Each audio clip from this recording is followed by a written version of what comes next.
यह कहानी उत्तर प्रदेश के एक छोटे से गांव की है जहां अक्सर अजीब घटनाएं होती रहती थीं।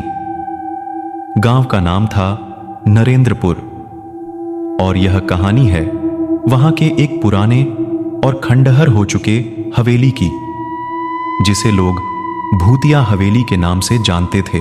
रात का समय था और चारों ओर घना अंधेरा छाया हुआ था। हवेली के पास एक आदमी, नाम था रमेश, अपने दोस्त सुरेश के साथ एक उत्सव से लौट रहा था।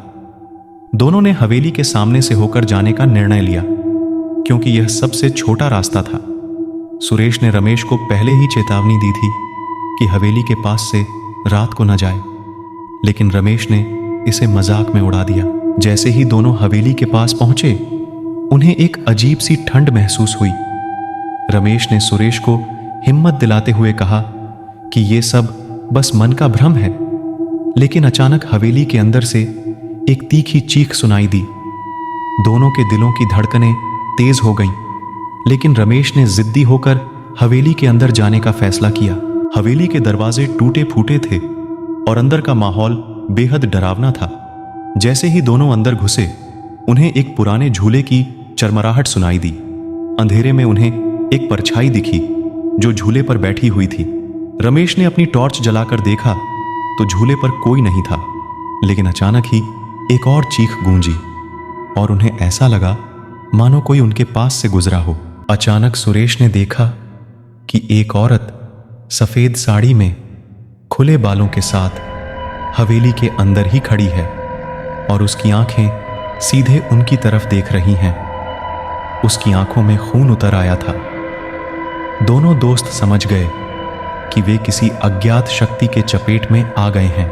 रमेश और सुरेश ने तेजी से भागने की कोशिश की, लेकिन हवेली के दरवाजे अपने आप बंद हो गए। उनके चारों ओर की दीवारें मानो सजीव हो गई थीं और हवा में अजीब सी आवाजें गूंजने लगीं।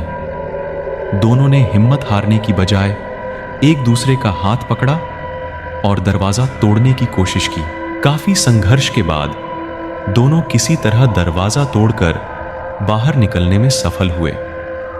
जैसे ही वे बाहर निकले, हवेली के भीतर से फिर से एक तीखी चीख गूंजी और दरवाजा अपने आप बंद हो गया।